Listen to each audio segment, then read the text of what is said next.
வணக்கம். செய்தி சுருக்கம்.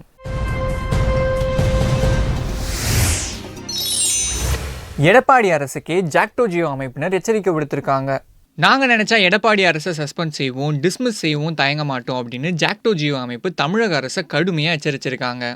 சட்டவிரோதமாக ஸ்ட்ரைக் செய்யும் ஆசிரியர்களையும் அரசு ஊழியர்களையும் அரசு டிஸ்மிஸ் செய்யுமா அப்படின்ற கேள்வி எழுந்திருக்க இந்த நேரத்தில் ஜாக்டோ ஜியோ நேரடியாக அரசுக்கு சவால் விடுத்துள்ளது பெரும் பரபரப்பை ஏற்படுத்தியிருக்கு. நாங்களே சஸ்பெண்ட் செய்ய முடியும் அந்த அரசை, நாங்களே டிஸ்மிஸ் செய்ய முடியும் அந்த அரசை. தேர்தல் வந்தால் கொடநாடு கொலை வழக்கில் சம்பந்தப்பட்ட ஒருவர் இன்றைக்கு முதலமைச்சர், குட்கா வழக்கில் சம்பந்தப்பட்ட ஒருவர் இன்றைக்கு தலைமைச் செயலாளர். இவர்கள் 2 பேருமே அந்த வழக்கை மூடி மறைப்பதற்காக எங்கள் போராட்டத்தை பயன்படுத்துகிறார்கள் என்று நான் சொல்லுகிறேன்.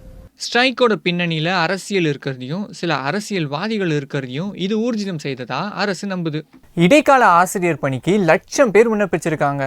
தற்காலிகமாக ஆசிரியர் பணி கேட்டு முதன்மை கல்வி அலுவலகத்தில் ஆயிரக்கணக்கான பேர் விண்ணப்பிச்சிட்டு இருக்காங்க. விண்ணப்பிச்சதுல 99% பேர் பெண்கள். டெட் என்கின்ற ஆசிரியர் தேர்வில் தேர்ச்சி பெற்றிருக்கணும், பிஎட் முடிச்சிருக்கணும்ன்ற நிபந்தனைகள்லாம் தெரியாமலே பட்டதாரிகள் விண்ணப்பிச்சுக்கிட்டு இருக்காங்க. சரி, நம்ம படிச்சிருக்கோம், அதுக்காக தகுதி இருக்குன்னு சொல்லிட்டு சரி அப்ளை பண்ணலான்னு சொல்லி நாங்கள் இங்கே வந்திருக்கோம்.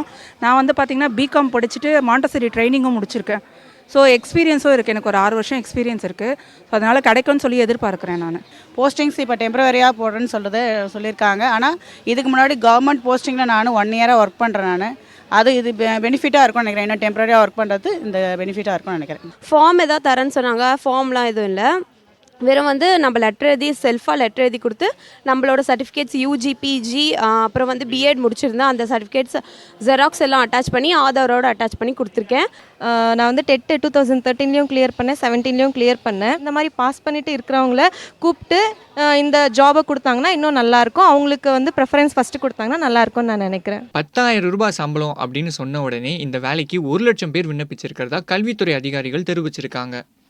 ஆசைக்கு மன்மோகன், எளிமைக்கு மோடி.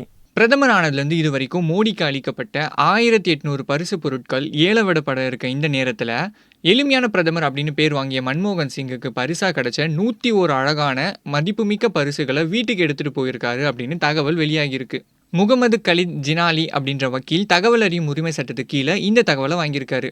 20,000 ரூபாய் விலை இருக்கிற போஸ் ஸ்பீக்கர்ஸ், 35,000 ரூபாய் மதிப்புள்ள தங்க முலாம் பூசப்பட்ட பியாஜெட் லேடிஸ் வாட்ச், 30,000 ரூபாய் மதிப்பு இருக்கிற கம்பளம், ஓவியங்கள், பாத்திரங்கள், நகைகள், கலைப்பொருட்கள்னு மன்மோகன் வீட்டுக்கு கொண்டு போன பொருட்களில் இதுவும் அடக்கும். இந்தந்த பொருட்கள் எல்லாம் பிரதமர் வச்சுக்கலாம் அப்படின்னு விதிகள் அனுமதிச்சாலும் மோடி எந்த பொருளையுமே தனக்குன்னு வச்சுக்காத உண்மை ஒப்பிடும்போது இந்த செயலால் மன்மோகனோட மதிப்பு கொஞ்சம் குறைய தான் செய்யுது. ட்வீட் போட்டதுக்கெல்லாம் 10 வருஷம் ஜெயிலில் போடுறாங்களாம். நம்ம பக்கத்து மாநிலம் கேரளா இருக்குல்ல, அங்கே ஆலப்புழான்னு ஒரு அழகான கிராமம். அங்கே வசிக்கிற பையன் தான் விஷ்ணுதேவ், வயசு 28. சவுதியில் ஆரம்கோ அப்படின்ற ஒரு பெரிய ஆயில் கம்பெனியோட ஒரு யூனிட்டில் இன்ஜினியராக வேலை பார்க்குறாரு. சவுதிக்கு வேலை பார்க்க போனவர் வேலையை மட்டும் பார்த்துட்டு சும்மா இருந்தாருன்னா கிடையாது. ட்விட்டரில் ஒரு லண்டன் பொண்ணோட ஃப்ரெண்ட் ஆகுறாரு. அந்த பொண்ணு ஒரு முஸ்லீம். அந்த பொண்ணு ஒரு நாள் சிவபெருமானை பற்றி சீப்பாக ஒரு ட்வீட் போடுது. எங்கள் இறைவன் அப்படி கருணை இல்லாதவரெலாம் கிடையாது அப்படின்னு அந்த ட்வீட்டில் சொல்லியிருக்கு.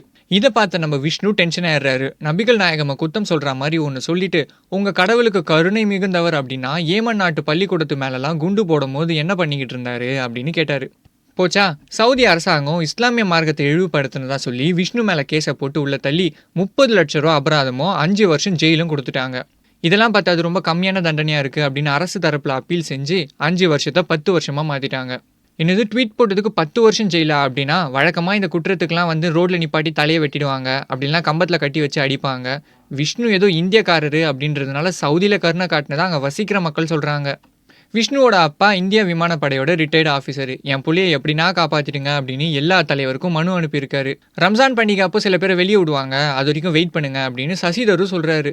விஷ்ணுவோட ட்வீட் அவரோட கம்பெனி சர்வர் வழியாக தான் போயிருக்கு. ஸோ ஒரு வேளை கம்பெனியே ஸ்க்ரீன்ஷாட் எடுத்து போட்டு கொடுத்துருப்பாங்களோ அப்படின்ட்டு அவரோட ஃபாதர் ரொம்ப ஃபீல் பண்ணிக்கிட்டு இருக்காரு. அது நெசமாக கூட இருக்கலாம். ஏர்ஃபோர்ஸ் ஆஃபீஸராக இருந்த அப்பா துபாயில் பையன் வேலை போகும்போது இதெல்லாம் செய்யணும், இதெல்லாம் செய்யக்கூடாது அப்படின்னு சொல்லி அனுப்பியிருக்கணும்ல. நீங்கள் கேட்குறது எனக்கு புரியுது. அப்போ அந்த பொண்ணு மட்டும் இந்து கடவுளை தப்பாக பேசினாலே அது மட்டும் தப்பு கிடையாதா? அதை மட்டும் இந்துக்கள்லாம் பொறுத்துக்கிட்டு இருக்கணுமா அப்படின்னா? இது என்னங்க கேள்வி? இத்தனை காலமாக அப்படி தானே இருந்தீங்க.